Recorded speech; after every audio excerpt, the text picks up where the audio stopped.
I crumpled it in my fist, the paper biting into my palm like the betrayal it carried.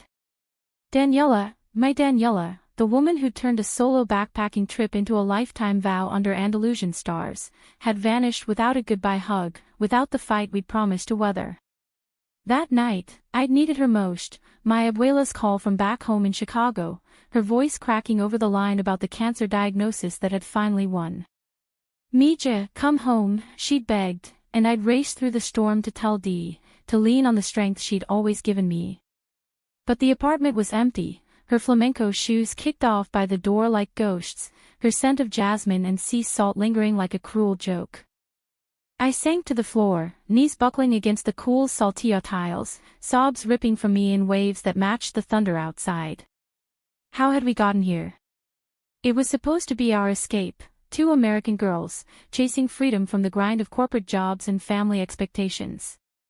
I'd met Daniela 3 years ago at a dive bar in Madrid, her laugh cutting through the haze of cigarette smoke like sunlight on the Guadiana River.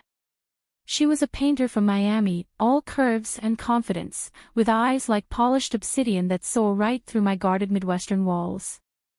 I was the pragmatic one, a 28-year-old marketing consultant fresh off a breakup with a guy who'd never quite fit, nursing a sangria and pretending I wasn't lost. "You're not fooling anyone," she'd said, sliding onto the stool next to me, her thigh brushing mine in a spark that ignited something dormant. "That smile's a mask. What's really eating you, chica?" I spilled it all that night, growing up in a Polish-Italian family where love meant duty, not desire, the secret crushes on high school besties that I'd buried under football games and frat parties, the ache of realizing, at 25, that I was queer as hell and done pretending. Daniela listened, her fingers tracing lazy circles on my wrist, and by closing time, we were tangled in a cab to her hostel, kissing like the world was ending. It wasn't fireworks, it was a slow burn, the kind that reshapes you from the inside. We moved to Seville 6 months later, pooling our savings for this apartment in the Triana neighborhood, close enough to the river for inspiration, far from the tourist traps. She painted murals of gypsy dancers and sun-bleached ruins, her canvases splashed across our walls like bursts of her soul. I freelanced remotely, pitching ad campaigns to faceless clients while stealing glances at her, mesmerized by the way she bit her lip when lost in a stroke of ochre.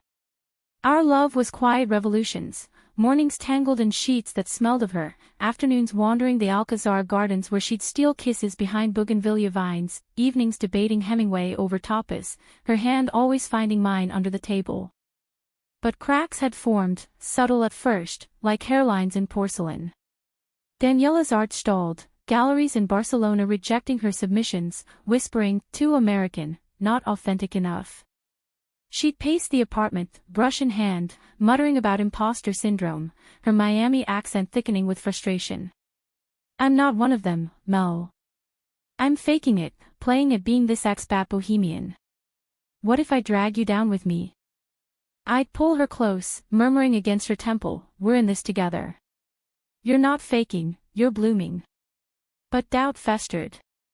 My calls home increased, Abuela's health waning, my parents' voices laced with that old worry, "When are you settling down, Melanie? With a nice boy?" I'd hang up, fires simmering, and Daniela would hold me, but her embrace felt looser, her eyes distant, scanning horizons I couldn't see. Then came Sophia. She slithered into our lives at a Triana feria last spring, a local sculptor with sun-kissed arms and a laugh like breaking waves. Daniela met her at a workshop, collaborating on a joint exhibit, clay figures intertwined like lovers in eternal dance. "She's brilliant, Mel," Dee gushed over gazpacho one night, her cheeks flushed from Rioja. "Challenges me in ways. Well, you know." I nodded, ignoring the twist in my gut.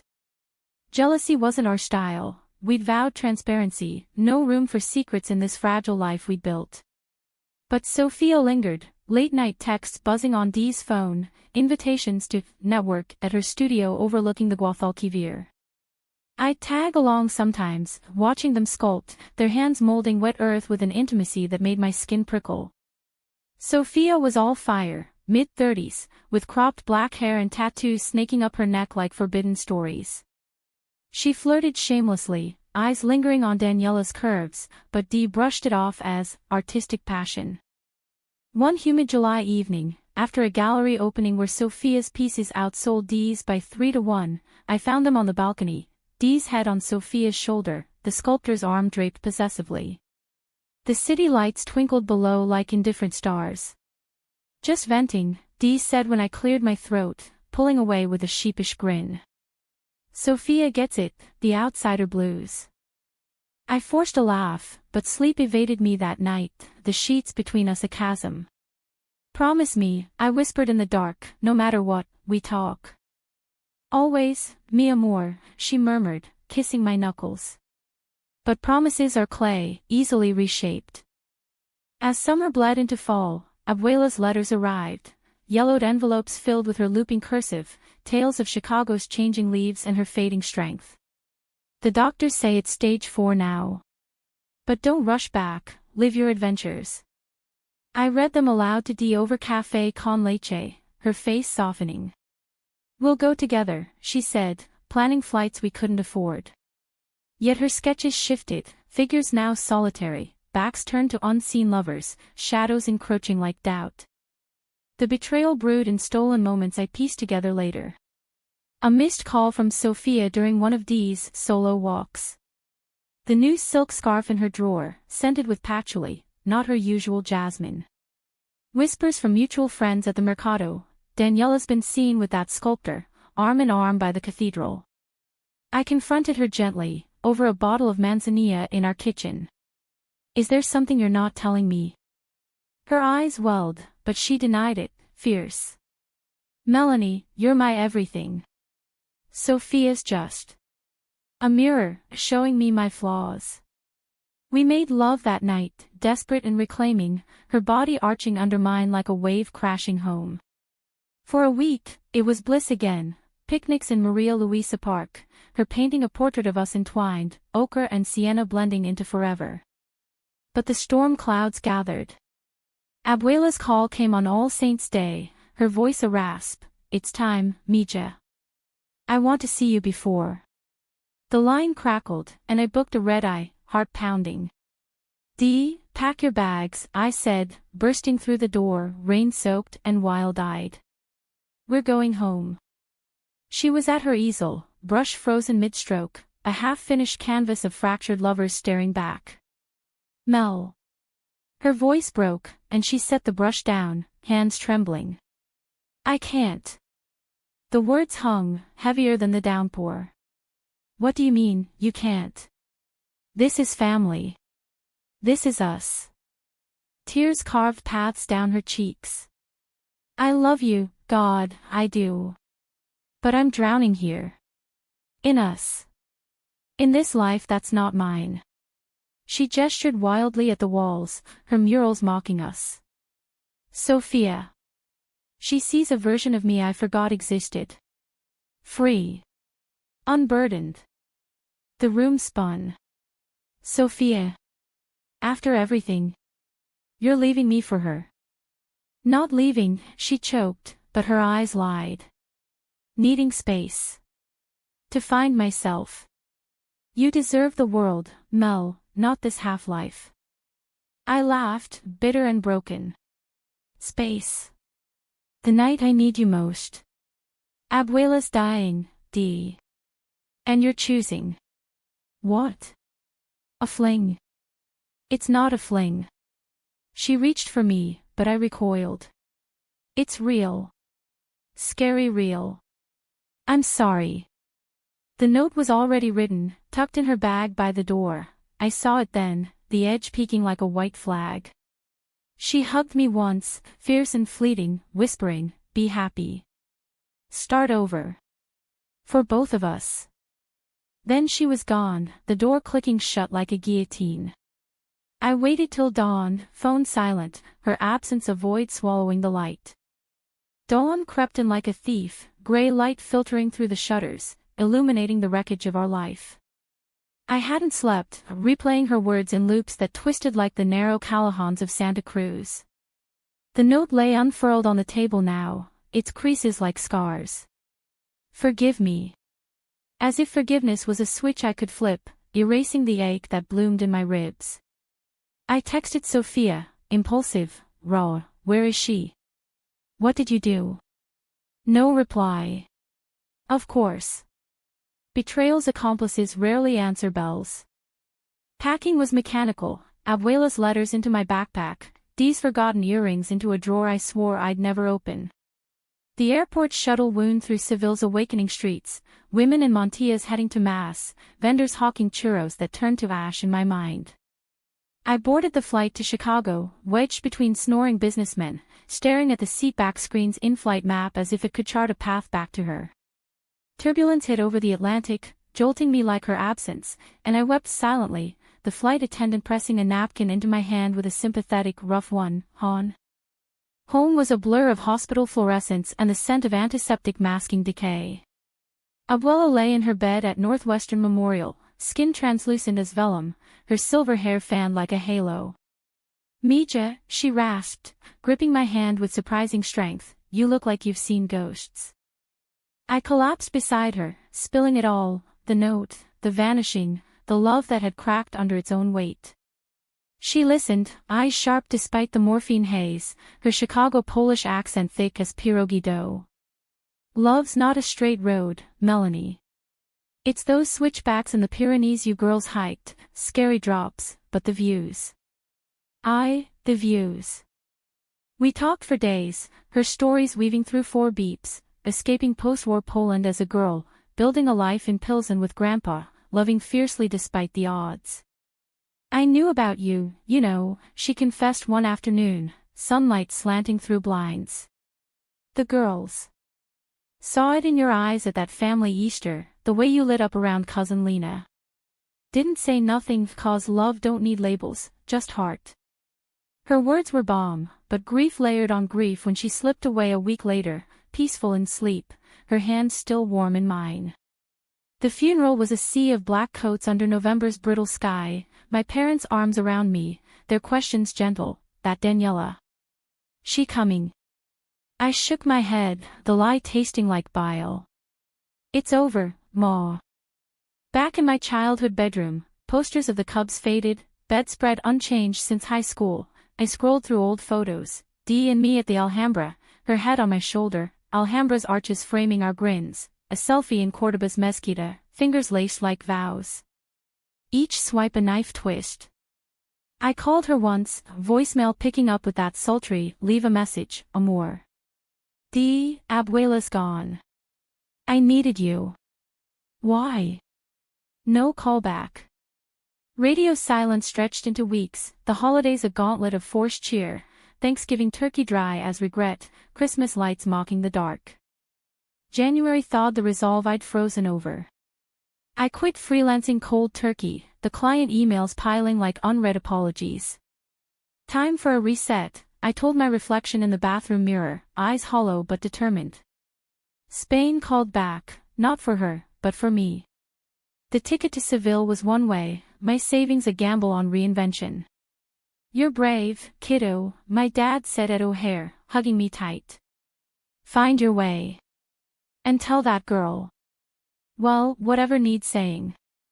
Landing in Malaga felt like returning to a half-remembered dream, the Mediterranean air salty and sharp. I rented a scooter, zipping north to Seville, wind-whipping tears I told myself were from speed. Triana welcomed me with its familiar chaos, laundry flapping from balconies, the tang of fried fish from Tabernas. Our old apartment was sublet to a German couple. I found a tiny piso above a pottery shop, walls bare and begging for my touch. Rebuilding started small, mornings at the market, haggling for olives and remembering Dee's bartering flair, afternoons sketching, not with her talent, but my own tentative lines, capturing the river's bend where we'd first made love under a harvest moon. I joined an expat writers group at a cafe near the Plaza de España, spilling stories onto pages that bled emotion. Drama in the details, our facilitator, a wry Texan named Carla, would say, her pen tapping like a metronome. There, I met Elena, a librarian from Barcelona, early 40s, with laugh lines like road maps and a penchant for bad poetry. She bought me a cortado after one session, her voice warm, your words heard in the best way. Like you've lived 1,000 heartbreaks. We became friends, slow and steady, walks along the river, dissecting Lorca's gypsy ballads, her hand brushing mine without the spark that wants to find me. You're healing, she said one twilight, as we watched fairies slice the water. But don't rush the scars. Word of Daniela trickled in like rain through cracks. Triana's grapevine buzzed, she'd moved in with Sophia, their studio a hotspot for avant-garde shows. Bold work, the whispers went, but that American fire. It's dimmed. I avoided the galleries, but fate, or masochism, conspired. At a Semana Santa procession, incense thick as memory, I spotted her, in a simple black mantilla, her curves softened by months apart, eyes scanning the crowd like she felt my gaze. Our eyes locked across the throng, penitents shuffling in Nazareno hoods. Time fractured, her lips parting in shock, my feet rooted. She wove through, the crowd parting like the Red Sea. Mel, she breathed, voice a ghost. You're back. For me, I said, chin lifted. Not us. Pain flickered in her obsidian eyes. I heard about your abuela. I'm so sorry. I should've been there. The words lashed, but my voice cracked. Yeah. She reached, then dropped her hand. Sophia and I, it's not what you think. Passionate, yes, but hollow. Like painting on canvas that's already torn. I swallowed the urge to pull her close, to taste forgiveness on her lips. Then why the note? Why vanish? Fear, she admitted, rain starting to mist. Of losing you to it. Of being the anchor dragging us under. A pause, raw. I still love you, Mel. Always will.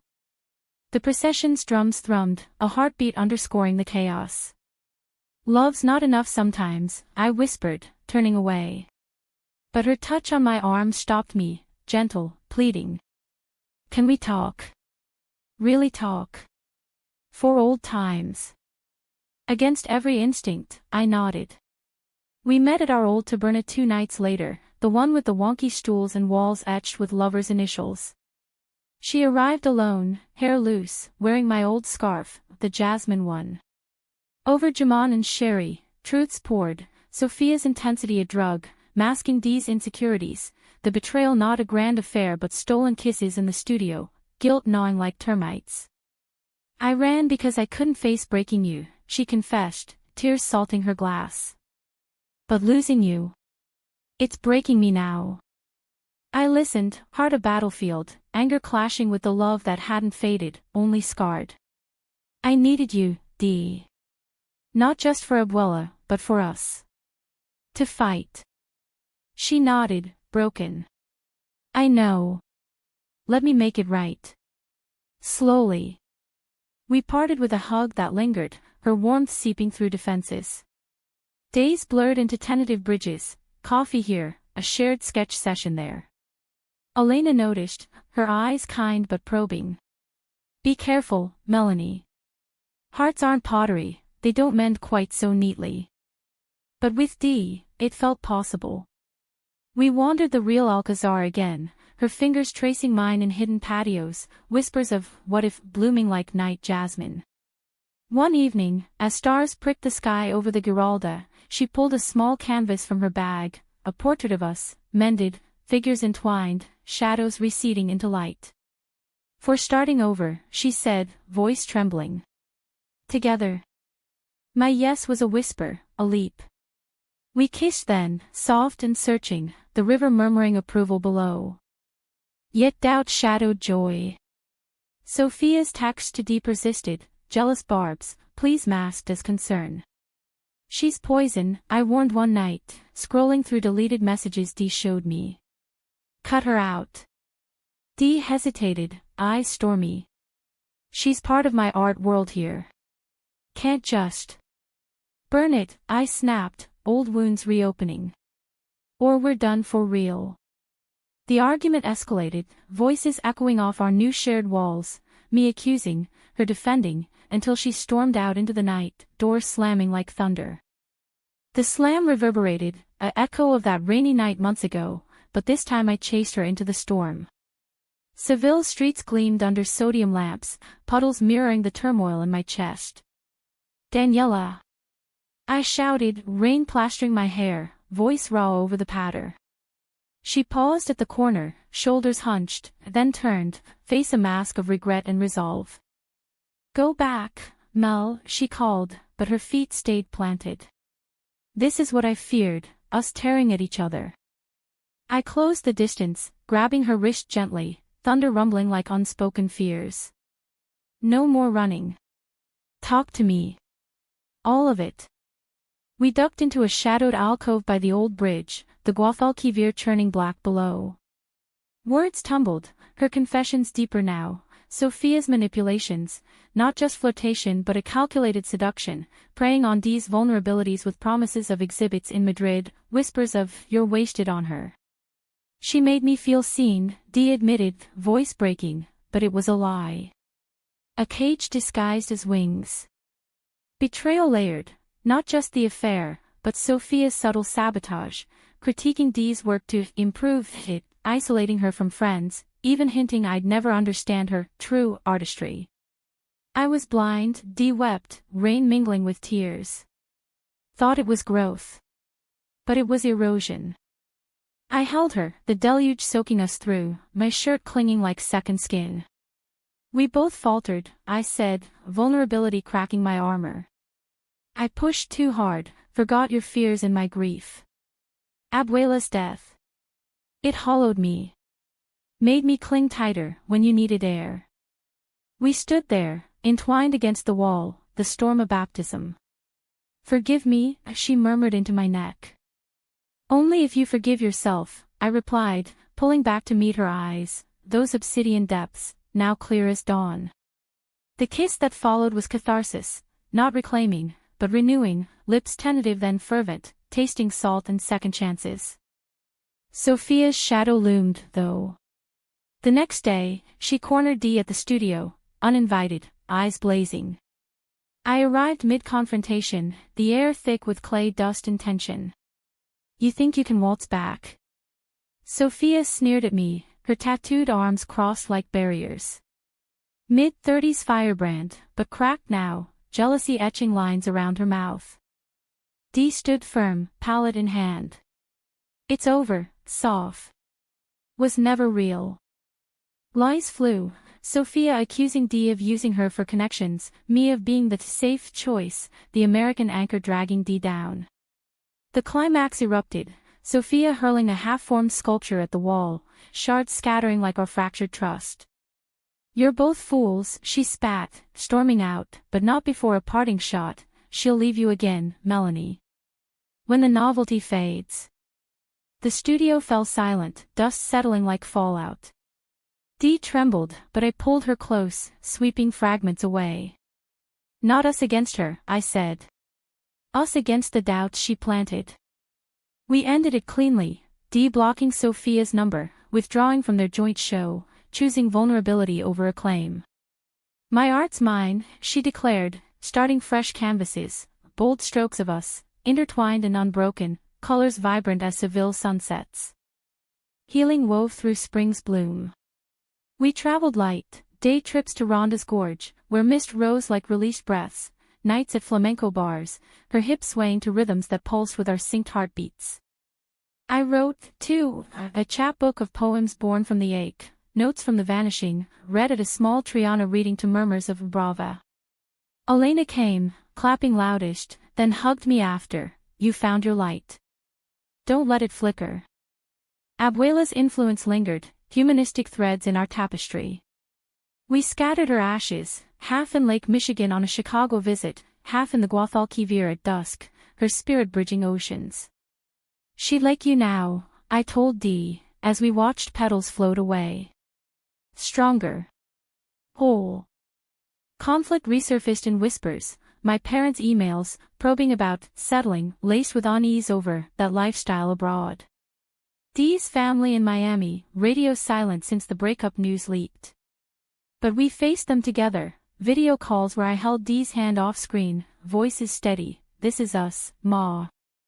Love's the constant. Summer solstice brought the peak, a joint exhibit at a modest Triana gallery, D's murals paired with my poetry etched on ceramic tiles. Sophia crashed it, uninvited, glass of tinto in hand, eyes glassy with vino and spite. Predictable, she slurred to the crowd, loud enough for heads to turn. Expat love, flash in the pan. The room hushed, murmurs rising like tide. Dee froze beside me, but I stepped forward, microphone in hand from the reading. Love's not a flash, I said, voice carrying clear. It's the slow burn, the nights you vanish and come back scarred but seeking. The betrayals that teach forgiveness. Sophia, you peddled illusions, we chose truth. Applause broke, tentative then thunderous, Dee's hand finding mine under the tablecloth. Sophia fled, tail between legs, her poison diluted in the light of our story. As autumn leaves turned gold along the river, we stood on our balcony, the one with the view of the Torre del Oro, its bell-tolling evensong. Dee leaned into me, her head on my shoulder, the scarf, our scarf, draped around us both. That note, she murmured, it was cowardice. But it led us here. I kissed her temple, the city humming below like a lullaby. Vanishing was the end of what was. This, us, now, is the beginning. We didn't marry, not yet, not with rings and vows that echoed old heteronorm scripts. Instead, we promised in paint and prose, a mural on our wall, half-finished, inviting strokes from both, a notebook passed between bedsides, entries of dreams and dares. Humanistic, messy, profoundly ours. In Seville's eternal dance of light and shadow, we moved forward, not flawless, but faithful. Love, after all, isn't absence's note or betrayal's sting. It's the choice, daily, to stay and build.